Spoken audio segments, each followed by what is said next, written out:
Hey, what's up, guys? I'm Dr. Joey Matina, and today I'm going to show you how to roll the hamstrings.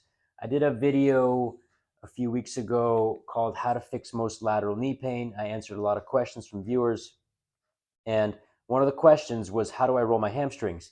And the question was in relation to a video that I did years ago called also How to Fix Most Lateral Knee Pain. And basically what's happening is the patient said, I keep getting this popping on the back outside of my knee when I flex my knee all the way. And so I said, well, it's likely the biceps femoris long head, the tendon is snapping, which in itself is a rare condition, but it does happen. And so I said, roll your hamstrings out. And here's how you would do that. You can use a number of different things. Foam roller, this is what I use, this Rogue Supernova. It's very hard. I like this the best for rolling tissues. You can also use a lacrosse ball. And this is a vibrating rumble roller from Theragun. This is any of these work. They're all going to be used in the same way. For the hamstring, I'm going to use this Supernova.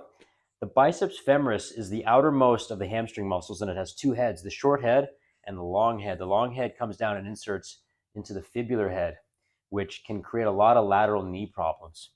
So what you're going to do is stick the ball right sort of toward the outside back of the leg. And I'm going to put some weight through it, and now I can adjust here. So if I need more weight, I can add here. I can lift my body up. I can press down into it. And instead of just rolling like this, I'm going to sort of hold the ball in one spot and let it sink in, because tissue responds to constant increasing depth of pressure as opposed to a superficial rolling over and over again. So what happens is, as the tissue is under this compression, it starts to change physiology. It becomes less viscous, more aqueous. So what you want to do is hold it there, and you'll kind of feel that there's some give that happens after a few seconds to minutes. I generally will hold something about 30 seconds. You'll notice that the pain starts to subside. It's not as sharp, and it's kind of like rolling out bread dough. Those pockets or those lumps start to sort of melt away. And once I'm in there, so as I hold this, it's going deeper and deeper. I'm not forcing it, I'm just letting my body weight sink into it. Once I'm in the depth of the tissue, again, it could take 30 seconds to a minute, I'll just do little perturbations just to sort of massage the deeper parts of that fascia and muscle.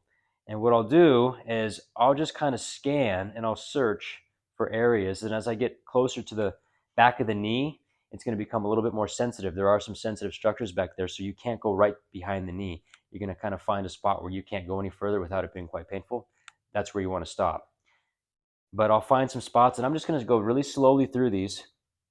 Find a spot, including up towards the sit bone, because that's where the hamstring attaches. And I'm just going to work those areas.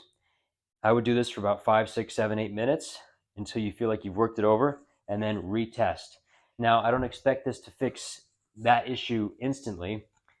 This is going to take consistent work over a number of weeks, most likely, because what I said in that video was that likely he maybe had an old hamstring injury that's affecting the tension in the tendon. So scan through here, see if you find any adhesions, any sore spots, work them over. Do this 2 to 3 times a week, and give it about 3 to 4 weeks of that and see if your symptoms improve.